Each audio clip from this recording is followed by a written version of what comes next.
the law of savings. As money begins to come, so you are already now involved, you are making money. Because income is about making money.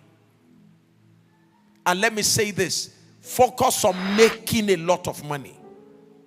Don't just make money. Focus on making a lot of money. Because the moment you start making money, demands will begin to increase on your life.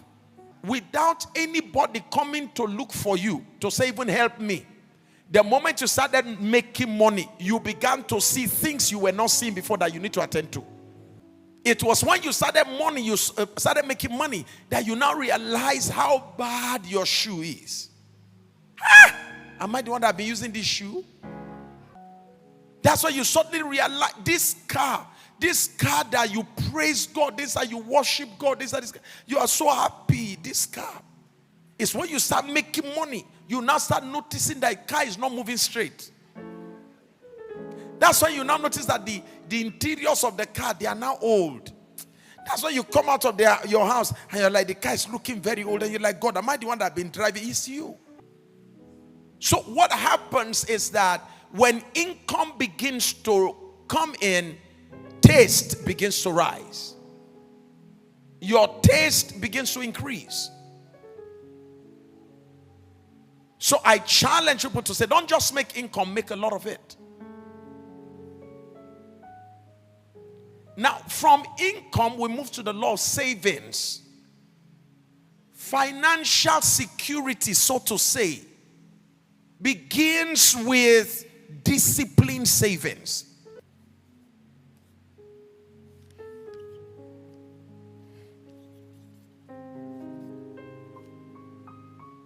Call it the fruit part, flesh part. Call it the flesh. So this is what? A fruit. And I said to you, I said, have you noticed that most times the seed in the fruit is always very small?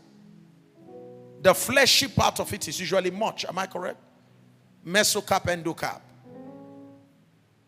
Somebody just like, yeah, I just remember that Greek now. Okay? So, here is the flesh of it. Think about a mango. We will not have mango trees in constant production if those who eat mango fruit eat the flesh and the what? The flesh is given, the whole flesh is given for you to what? But please make sure you set aside what? The seed. The seed is to be able to germinate another tree. And from that tree, we can now have more fruits. So if you be patient enough and delay the desire to eat the fruit, the seed, and plant it, and make do with the flesh that is available to you, what will then happen over time is that you will have many trees, many mango trees, and multiple fruits. Enough to even have a moment where you can eat part of the seed, but you'll not be affecting the trees. For a man who owns mango trees, if he chooses to eat mango seed, he already has trees that will regenerate them. It will take you time to catch what I just said. For a man who has mango trees, the man has paid the price to develop, to create an orchard. He has created a massive farm where you have thousands of mango trees. If the man chooses to say, I will be eating the mango plus the seed from my mango trees. So don't forget that it is the mango and the seed is eating. It's not eating the trees. He has entered a realm in his life whereby what he eats from the mango tree cannot reduce him, because the tree will regenerate it again. But it took him years. Am I talking to somebody here? It took him years to be able to achieve this. That is why the journey towards wealth creation requires patience. It will take time. But the earlier you begin, the better. So for a Warren Buffett, who is a billionaire today, if he chooses to buy a private jet, a citation jet of $50 million, sir, that is not going to affect him negatively, because he already has a system, a wealth creation system. Are you following what I'm saying now? He already has trees that will always produce fruits. So whatever fruit he chooses to eat, there are still trees that will generate fruits to cover up for what he has eaten. That's why some of them can give out, you can hear, oh, this one just give out $50 billion, $50 million. They just give it out like that. You know why? They can easily do that now. Because the trees are in place, so you can give up the fruits. That is why farmers, oh, come on, you're going to get it now. That is why farmers who have plantations, farmers who have mango plantations or orchard, whatever you call that, farmers who have that, have you noticed that when the season comes, they can pluck the mangoes and sell to you? All right? They don't remove the seed from the mangoes, okay?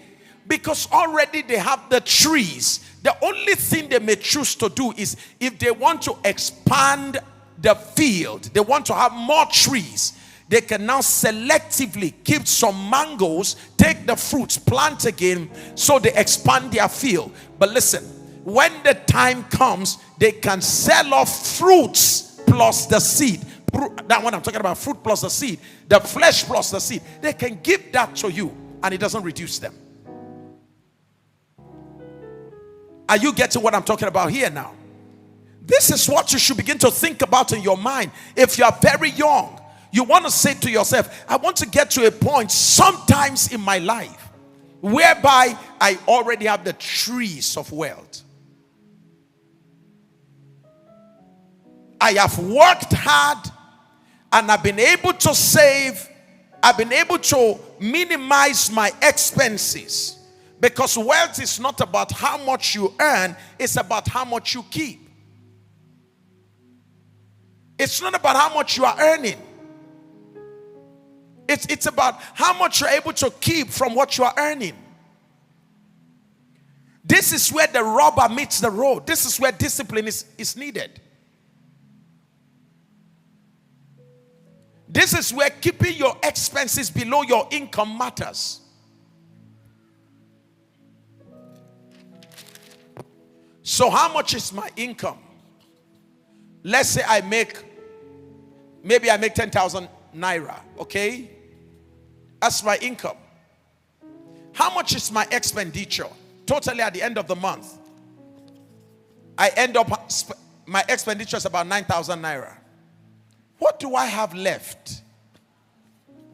Huh?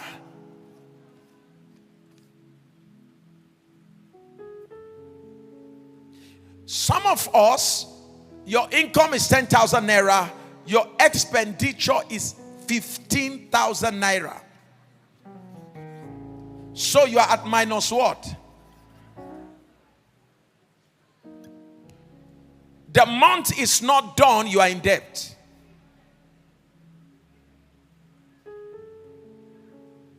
And what is responsible for this expenditure? In most cases, we're not talking about accidental happening, which sometimes you may have unfortunate situations. Somebody fell sick and they have to take the person to the hospital, you have to spend a lot of money. Those kind of things happen. Is that okay? That's more reason again why you're going to learn savings over time. But we're saying there's no problem. The issue is just that you are very spontaneous. Very spontaneous. You see, you just saw this. My God. They must not dangle anything before your face. Just look at your neighbor and say, Pastor is talking to you, not me, I'm okay. Chiffon, chiffon.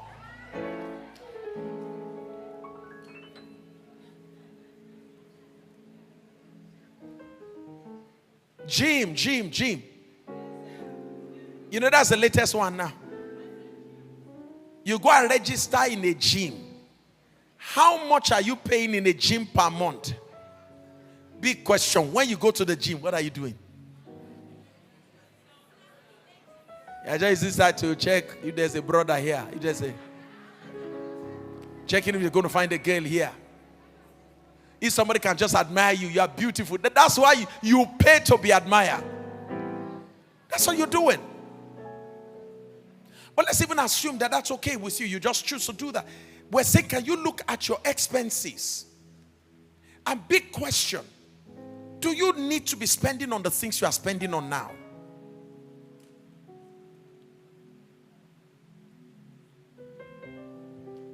Can't you practice something we call what? Delayed what? Delayed gratification. Tell yourself no. Grow your tree now. Grow your tree now. I was not wearing designers during those days. No, sir, I don't do designers. I go to area 2, corner shop, right? That, sir, yeah, that area where you have the corner shop, close to Pastor John's area. That's where I go to. They measure me. They measure me. They sew suit. They sew coat for me. We negotiate on pad, shoulder pad. I'll say this pad, okay, yeah, this one will look, maybe look. We negotiate on pad that they will put. When I come to service, I'm in a flight mode.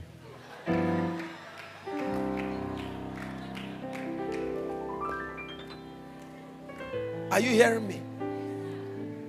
When the time came for God to change my dressings, even though we've been saving, sir, and I can see from the savings that we can afford to buy suit, but at that time, sir, if you buy suit from that savings, sir, you will send the savings to a place of epilepsy. So I said to myself, sir, it's not yet time. When the time came, God had to use somebody, sir. So, Pastor, I'm going to buy you suits. And the person bought me suits. That's if I entered the store shop where they said, where the big men in our country go to buy suit in this city. Somebody took me there. When I saw the price for each suit, I felt like saying, sir, can you give me the money? I'll come back and buy by myself.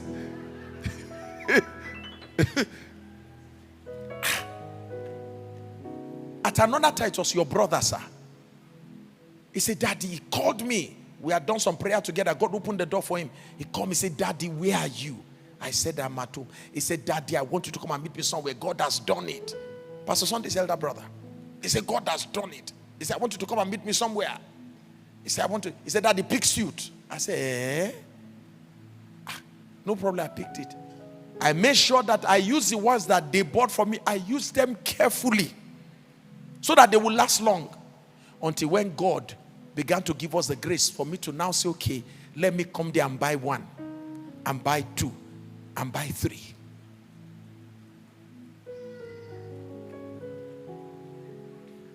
At that time, my wife buys her clothes from Wuse.